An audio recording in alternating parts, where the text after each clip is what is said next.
पवार बीडमध्ये जाऊन सज्जड दम देत आहे. खंडणी प्रकरणातील खर्च सगळी प्रकरणं आता तिथून उघडकीस आलेले आहेत. मात्र आता ते तिथे जाऊन म्हणतात की मी जर या प्रकरणात कोणी सापडलं तर त्याला मागे पुढे न पाहता ठोस कारवाई करेन किंवा मोकाची कारवाई करेन.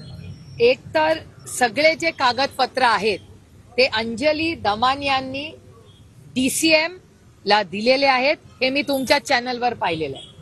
आणि DCM असं म्हणाले की आता मी हे सगळे कागद माननीय मुख्यमंत्र्यांना दिले. मुख्यमंत्री मला वाटतं प्रचारासाठी दिल्लीला गेलेत असं तुमच्या चॅनलवरनं कळतंय. त्याच्यामुळे गेले मीही ट्विट करणार आहे, मीही आज दिल्लीत जाणार आहे, पण ते कदाचित प्रचारात असतील. मला पार्लमेंटमध्ये हे सगळे मुद्दे मांडावे लागतील. त्यामुळे मी पार्लमेंटमध्येच असणार आहे पुढचे काही दिवस. तर पार्लमेंटमध्ये हे मुद्दे बजेट सेशनच्या वेळीस पूर्ण ताकदीने महाविकास आघाडीचे सगळे आम्ही खासदार एकत्र मिळून महाराष्ट्रासाठी न्याय मागणार आहोत.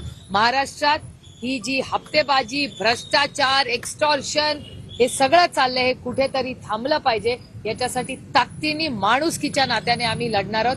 आणि मी भारतीय जनता पक्ष आणि शिंदे साहेबांचे जे खासदार आहेत त्यांचीही भेट दिल्लीत घेणार आहे पार्लमेंटमध्ये. 31 आणि 1 ला माझी भेट होईलच.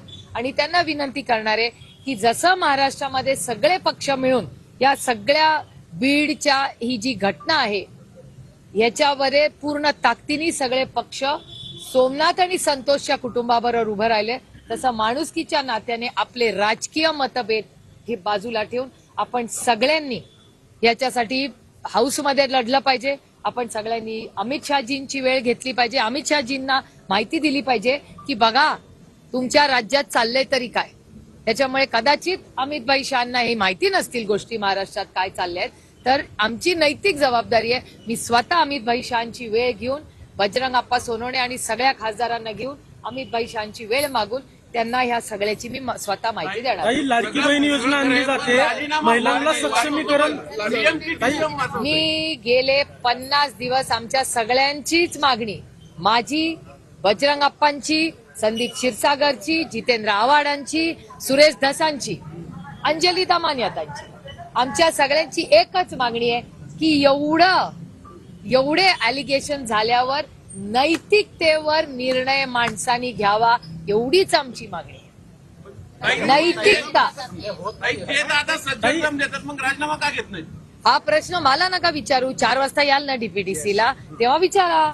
लाडकी बहीण योजना आणली जाते, महिलांना सक्षमीकरण केलं जातंय, परंतु महायुतीतले एक मंत्री आहेत नितेश राणे, ते म्हणतात की बुरका घालून परीक्षेला प्रवेश दिला नाही गेला, त्यामुळे कॉपीचं प्रमाण.